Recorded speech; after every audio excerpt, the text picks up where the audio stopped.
नमस्कार, देश के सबसे भरोसेमंद बिजनेस चैनल जी बिजनेस में आपका स्वागत है और आप देख रहे हैं मिड कैप बाजार। मैं हूं पूजा त्रिपाठी और मैं हूं साक्षी बत्रा। स्वागत है आप सभी का मिड कैप बाजार में। आज के इस खास शो में हमारे साथ एक टेक्निकल एनालिस्ट मौजूद होंगी, सिमी भौमिक होंगी हमारे साथ और आपके सभी क्वेरीज को एड्रेस किया जाएगा। तो बने रहिए अगले आधे घंटे में हमारे साथ। तो बहुत सारी चीजों पर डिस्कशन होगा, लेकिन शुरुआत कर लेते हैं मार्केट्स किस तरीके से अभी कारोबार कर रहे हैं। 10,054 के लेवल्स पर निफ्टी यानी कि बरकरार 10,050 के ऊपर अपनी स्ट्रॉन्ग पोजीशन को होल्ड करते हुए करीब आधे % तक की तेजी दोनों ही ब्रॉडर इंडिसेस में इस वक्त देखने को मिल रही है। 160 अंक ऊपर इस वक्त सेंसेक्स भी कामकाज करते हुए नजर आ रहा है। निफ्टी के कुछ टॉप गेनर्स के ऊपर अगर नजर डालें तो इस वक्त बैंकिंग स्पेस से एसबीआई सबसे ज्यादा कंट्रीब्यूट कर रहा है। 3.5% से ज्यादा के रिटर्न्स इस वक्त देखने को मिल रहे हैं। बैंक ऑफ बड़ौदा में भी अगर आप देखेंगे 3.5% तक का अप मूव देखने को मिल रहा है। साथ ही आप देखिए मेटल स्पेस से टाटा स्टील इस वक्त 3% ऊपर कारोबार कर रहा है। ये कुछ और बैंकिंग स्पेस के शेयर्स हैं जो कि आपके स्क्रीन पर रिफ्लेक्ट कर रहे हैं, जहां पर सभी में एक अच्छा पॉजिटिव रुझान देखने को मिल रहा है। Indian bank, bank of India कुछ और शेयर्स हैं जहां पर इस वक्त पॉजिटिव रुझान है। साथ ही नंबर्स के बाद, स्ट्रॉन्ग नंबर्स के बाद एल&टी भी अभी करीब 3% ऊपर कारोबार करते हुए नजर आ रहा है। आज जहां से कमजोरी रिफ्लेक्ट हो रही है वो आज भी फार्मा स्पेस है, लेकिन ये मिड कैप के गिरने वाले शेयर्स हैं आपकी स्क्रीन पर, जहां से आज गिरावट देखने को मिल रही है। LIC housing finance, Oberoi realty, Torrent pharma और ग्लेनमार्क फार्मा शेयर्स में अगर आप देखेंगे 2.25% से 0.4% तक की वीकनेस इस वक्त शेयर्स पर देखने को मिल रही है। चीनी शेयरों में आज अच्छी खरीदारी देखने को मिल रही है। आप सभी शेयर्स को देख पा रहे हैं। बलरामपुर चीनी, मवाना शुगर, बजाज हिंदुस्तान और धारानी शुगर जैसे शेयर्स हैं जहां पर अप मूव देखने को मिल रहा है। पूजा, ये बताइए कि और कौन से ऐसे इंटरेस्टिंग सेक्टर्स हैं जहां पर आज मूव देखने को मिल रहा है? जी, सेक्टर स्पेसिफिक कुछ और बात करें तो चीनी शेयर जैसे कि आपने बताया आज वहां पे अच्छी तेजी है, लेकिन फार्मा शेयरों में आज गिरावट देखने को मिल रही है। देखिए डॉक्टर रेड्डीज, एस्टर बायो, ल्यूपिन, सन फार्मा, ये कुछ ऐसे फार्मा स्पेस हैं जो कि आज कमजोरी के साथ कारोबार कर रहे हैं। और इसके अलावा मिड कैप बैंकों में आज बढ़त है। SBI की खबर के आने के बाद एक अचानक से एक अच्छी तेजी बैंकिंग शेयरों में देखने को मिली। और मिड कैप स्पेस में नजर डालिए, bank of India, union bank, PNB, Canara bank, ये कुछ ऐसे मिड कैप बैंकिंग काउंटर हैं जहां पर की अच्छी तेजी देखने को मिल रही है। आज हमारे साथ सिमी भौमिक जुड़ी हुई हैं आपके सवालों का जवाब देने के लिए। Good afternoon Simi. पहले तो ये बताइए कि निफ्टी अब आज 10,550 के ऊपर जा चुका है, 10,500 के ऊपर जा चुका है, माफ कीजिएगा। अच्छी तेजी आज देखने को मिल रही है इसमें निफ्टी में। तो अगर आज इस लेवल पर मुझे निफ्टी खरीदना हो तो क्या सलाह देंगे? इनफैक्ट ये बहुत इंपॉर्टेंट है अगर देखा जाए सिमी कि 10,100 का लेवल क्या आज देख पाएंगे? अगर मेरे पास आज पैसा है और मैं निफ्टी में पैसा लगाना चाहूँ तो क्या मुझे ये 50 पॉइंट्स का गेन मिल पाएगा आज के सेशन में? ये बताइए technically. Good afternoon Pooja and Sakshi. मुझे लगता है कि मार्केट ऑलरेडी मोमेंटम शो कर रहा है। यहाँ पे 10,100 का टारगेट मेरे पास भी है, पर प्रॉब्लम ये है कि इतना ऊपर आने के बाद स्टॉप लॉस बहुत ही स्ट्रिक्टली फॉलो करना पड़ेगा। मैं अभी भी बाई कॉल ही दे रही हूँ। इसके पीछे कारण यही है कि सुबह से मार्केट जब खुला है उसके बाद से ट्रेंड होल्ड कर रहा है, सपोर्ट होल्ड कर रहा है। तो हो सकता है कि 10,050 के ऊपर अगर आधा घंटा सस्टेन करेगा और तो मुझे लगता है कि सेकंड हाफ में 10,100 तक देखने को मिलेगा। पर स्टॉप लॉस एक मेंटेन करना पड़ेगा। 10,030 के नीचे स्टॉप लॉस स्ट्रिक्टली मेंटेन कर लीजिए, क्योंकि कोई भी करेक्शन में अगर 10,030 टूट गया तो एक बार के लिए एग्जिट करना ही बेहतर होगा, क्योंकि सुबह से मार्केट बहुत ही स्ट्रांग है। कोई भी टेंशन नहीं लेना चाहिए। 10,030 के नीचे स्टॉप लॉस मेंटेन कीजिए। तो 10,100 के टारगेट के लिए आप यहाँ पर खरीदारी कर सकते हैं। चलिए, वक्त है दर्शकों के सवाल लेने का। सवाल पूछने का तरीका हम आपको बता देते हैं। आप हमें टोल फ्री नंबर पे कॉल कर सकते हैं जो कि इस वक्त आपके स्क्रीन पर लगातार फ्लैश हो रहा है, और इसके अलावा व्हाट्सएप और फेसबुक के जरिए भी आप हमसे सवाल पूछ सकते हैं। हमारे साथ पहले दर्शक दिल्ली से जुड़े हैं, MK मुखर्जी जी ने हमें कॉल किया है। जी नमस्कार, पूछिए क्या जानना चाह रहे हैं? मेरे पास हिंद पेट्रो HPCL का शेयर है 338 में लिया हुआ। 338 में लिया है आपने। और बता सकते हैं आप कब तक बने रह सकते हैं स्टॉक में? हाँ, 6 महीने बस, 6 मंथ्स। ओके। सिमी HPCL का शेयर है इनके पास। इन्होंने 338 पे लिया था और मुनाफा हो रहा है इनको, लेकिन 6 महीने शॉर्ट टर्म व्यू ही है इनका, अगले 6 महीने के लिए और होल्ड कर सकते हैं। क्या राय देंगी आप?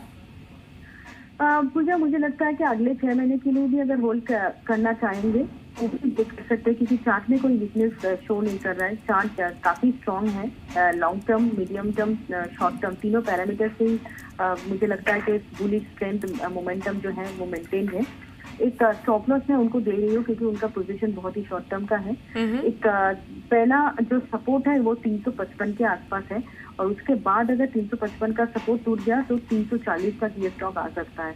पर ऊपर में टारगेट भी 400 प्लस ही आएगा। मुझे लगता है कि शॉर्ट टर्म के लिए भी ये स्टॉक होल्ड किया जा सकता है। 450 का टारगेट रखना चाहिए। उनका 6 महीने का पर्सपेक्टिव है।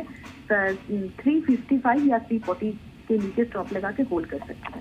ठीक है, चलिए, तो 355 का आपको अहम सपोर्ट लेवल बताया गया है, उसे लगाकर अपनी पोजीशन को होल्ड कीजिए। फिलहाल ये आपकी पोजीशन में बने रहना चाहिए। राजस्थान चलते हैं, मुस्तफा हमारे साथ मौजूद हैं फोन लाइन पर अपना सवाल लेकर। मुस्तफा साहब, स्वागत है जी बिजनेस पर, पूछिए क्या जानना चाहते हैं आप? जी मैडम, मेरे पास इंजीनियर्स इंडिया के 200 शेयर है 112 के रेट पे। मुझे क्या करना चाहिए लॉन्ग टर्म इन्वेस्टमेंट के लिए? चलिए, लॉन्ग टर्म के लिए आपने यहाँ पर निवेश किया है, पूछ लेते हैं। हमारे साथ सिमी जी मौजूद हैं। सिमी, अब बताइए, इंजीनियर्स इंडिया के शेयर्स अभी आपको कैसे लगते हैं चार्ट्स पर? 200 क्वांटिटी है इनके पास, 112 पे खरीदा है, प्रॉफिट्स में भी 160 के लेवल्स तक पहुंच चुका है। आगे का नजरिया क्या होना चाहिए अगर लंबे अवधि के निवेशक हैं तो? देखिए, स्टॉक में मैं बहुत बुलिश हूँ और मुझे लगता है कि थोड़ा उनको टाइम और देना चाहिए। उनका ऑलरेडी एक लॉन्ग टर्म का पोजीशन है, क्योंकि 112 का लेवल बहुत पहले आया था मैंडेटरी चार्ज पर, और मुझे लगता है कि उनको और 1 साल तो मिनिमम रखना पड़ेगा। ऐसे ओवरऑल जो चार्ट में सपोर्ट है वो 150 के आसपास है, 150 148 के आसपास इसका 200 डेमा भी है। लॉन्ग टर्म ट्रेंड काफी पॉजिटिव है, तो उनको मैं होल्ड करने का सलाह दे रही हूँ। 140 के नीचे स्टॉप लॉस लगाना पड़ेगा। टारगेट उनके लिए 190 से 220 का आता है। लॉन्ग टर्म का पोजीशन होल्ड कीजिए। तो लॉन्ग टर्म के लिए होल्ड करने की राय होगी। और साक्षी, अगर 1 साल का ट्रेंड देखें, स्टॉक का 42% चल चुका है। इनको भी काफी अच्छा मुनाफा और जिस तरीके से अभी सिमी भी बता रही है कि काफी स्ट्रॉन्ग पोटेंशियल आगे भी जाके हो सकता है, और जो टारगेट्स भी बताए हैं वहां पर भी करीब 20% तक का अपसाइड देख रही हैं वो। तो बने रहने की राय होगी AIL में। आगे और भी अच्छा मुनाफा आपको यहाँ पर देखने को मिल सकता है। पंजाब से हमारे साथ जुड़े हैं मंगल जी ने हमें कॉल किया है। जी नमस्कार, पूछिए क्या सवाल है आपका?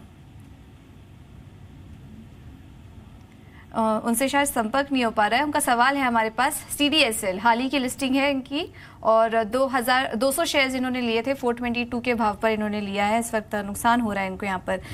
सिमी, CDSL वैसे तो हाल ही की लिस्टिंग है, टेक्निकल ज़्यादा तो लंबे चार्ट्स होंगे नहीं आपके पास, लेकिन अभी क्या राय देंगे इस लेवल पर आप?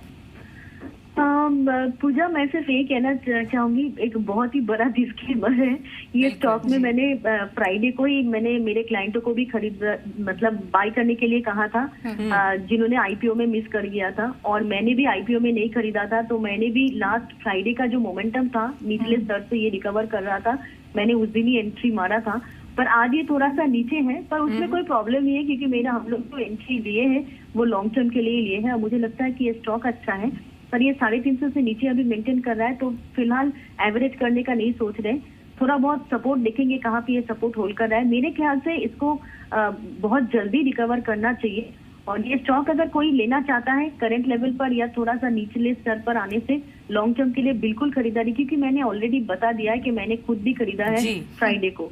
तो बहुत ही मुझे लगता है कि होल्ड करना चाहिए। 1 साल तो कम से कम देना चाहिए, 1-2 साल मिनिमम। मुझे लगता है अच्छा रिटर्न इसमें जनरेट हो जाएगा। चलिए, डेफिनेटली तो यहाँ पर होल्ड करने की सलाह आपको दी गई है। ये भी बता दें कि जो हमारी टेक्निकल एक्सपर्ट हैं उन्होंने भी हाल ही में यहाँ पर पोजीशन ली है, लॉन्ग टर्म के होराइजन से वो बनी हुई हैं। लेकिन आपको इस शो पे बार बार आके व्यू लेना पड़ेगा। जिस तरीके से अभी उन्होंने भी कहा कि सपोर्ट कहाँ पर आता है ये कुछ ही दिनों में पता चलेगा, क्योंकि आज थोड़ा ये शेयर नीचे है। तो पोजीशंस को रिव्यू करते रहिए, लेकिन डेफिनेटली लॉन्ग टर्म के लिहाज से जब एक्सपर्ट्स खुद भी निवेश कर रहे हैं, ये आपके पोर्टफोलियो में डेफिनेटली एक सेफ शेयर के तौर पर उभरता है। दिल्ली से दिनेश हमारे साथ जुड़े हैं, उनसे भी बातचीत कर लेते हैं। Good morning Dinesh, good afternoon Dinesh, पूछिए क्या सवाल है आपका?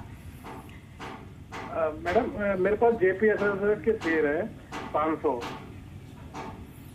23 रुपए पर आपने खरीदा है? हाँ जी मैडम।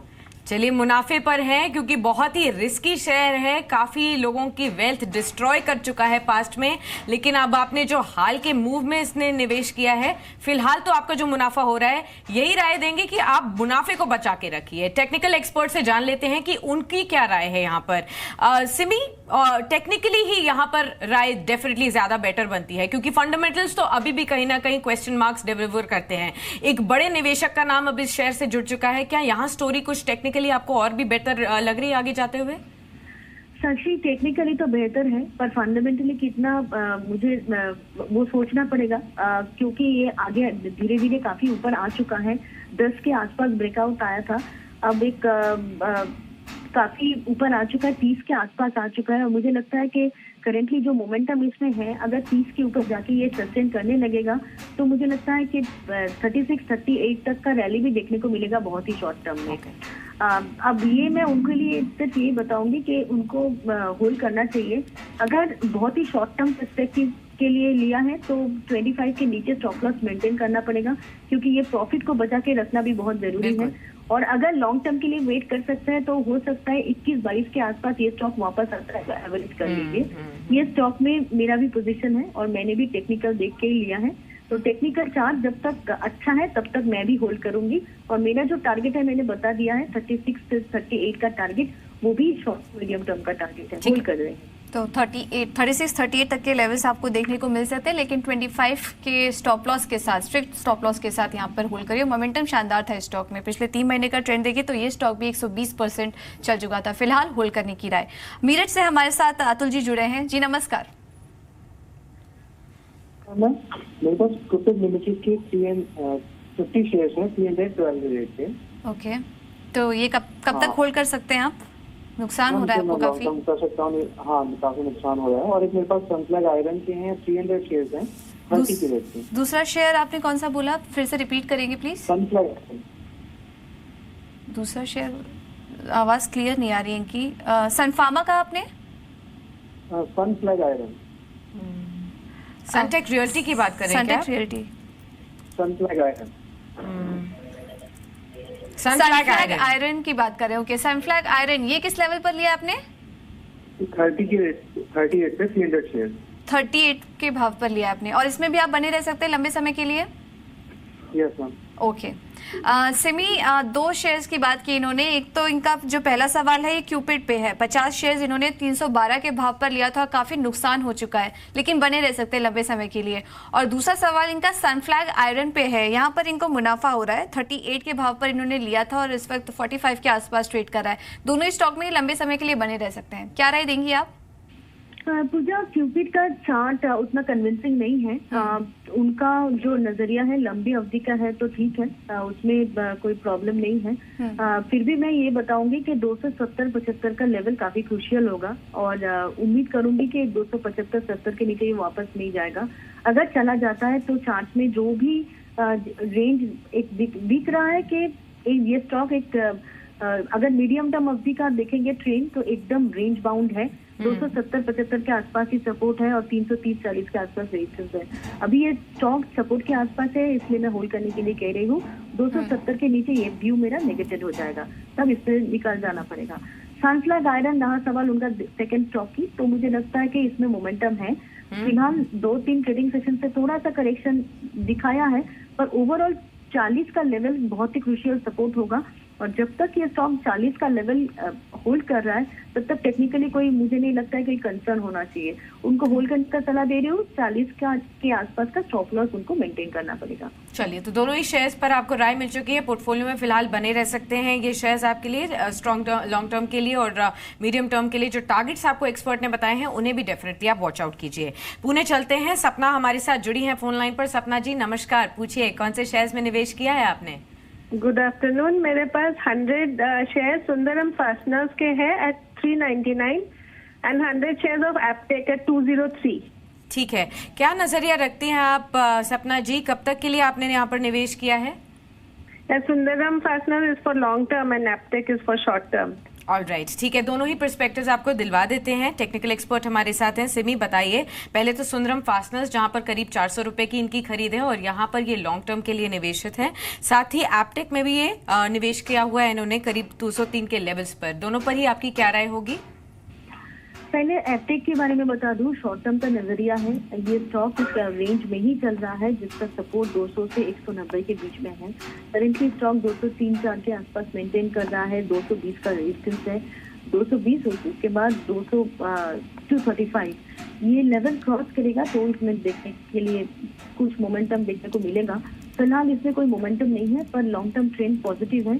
जब तक 190 के ऊपर ये स्टॉक मेंटेन कर रहा है तब तक कोई सवाल नहीं है निकल जाने का। उनको मैं होल्ड करने का मतलब सलाह दे रही हूँ 190 के नीचे स्टॉप लॉस लगा के। रहा सवाल सुंदरम फास्टनर की, लॉन्ग टर्म चार्ट काफी बढ़िया है, मुझे लगता है कि उनको टाइम देना चाहिए। 380 के आसपास मेजर सपोर्ट है और यही इसका लॉन्ग टर्म सपोर्ट है। जब तक 380 का लेवल होल्ड करता है तब तक कोई टेंशन मत लीजिए। 480 से 500 का टारगेट आप रख सकते हैं लॉन्ग टर्म के लिए, आप होल्ड कीजिए। जी, तो ये राय आती हुई एप्टेक में और सुंदरम फास्टनर्स में।